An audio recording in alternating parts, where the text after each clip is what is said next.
visions through my dreams, seeing myself swimming in the universe. My ancestors gave me gifts to read cards, predict and heal. My name is Daphne, but spirit calls me Babylon. Angels communicate through numbers. Intuition is so deep. The gift I fully embrace within.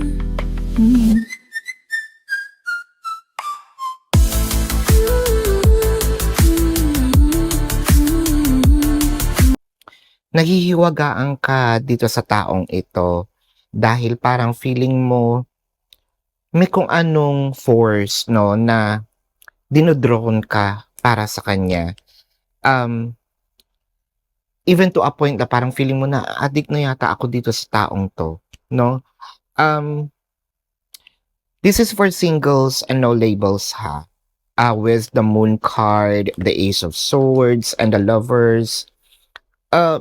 Parang sinasabi mo dito, destined bang ma-meet ko tong taong to? Kasi meron ditong parang kilalang kilala ko siya, no? May feeling dito na kahit ngayon lang kami nagkita, parang alam ko yung buong pagkatao niya. Ang gaan, no? Minsan nahuhuli mo siya nagtititigan kayong dalawa. Minsan nahuhuli mo siya nakatitig sa'yo.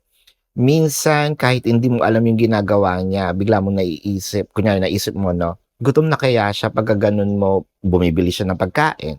So, meron din siyang mga ganong feelings, no? This is a mutual feelings actually. May chance nga na you are a twin flame connection. Twin flame kayong dalawa. This is a twin flame connection. The Moon card is clarified by the King of Pentacles and the Eight of Cups. Siguro may idea ka na itong taong to is kaka-break up lang, no? Or iniwan, parang gusto mo yata siyang hindi agawin, hindi landiin, i-comfort, no? Parang gusto mong tulungan siya in a way, siguro makalimot. Tulungan in a way kasi alam mo sa sarili mo na I think we're meant to be.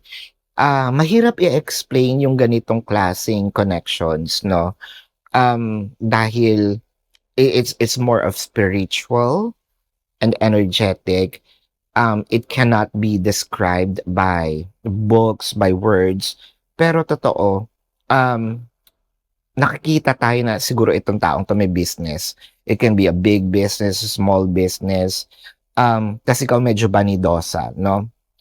Nakikita tayo na somehow itong person na ito, hindi naman yung lasinggero, no? Pero umiinom.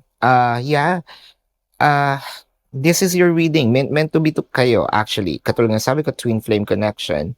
So, let's check the zodiac sign of your person. This can be their sun sign or a placement in their chart, or pwedeng lumabas ang zodiac sign mo or a placement in your chart.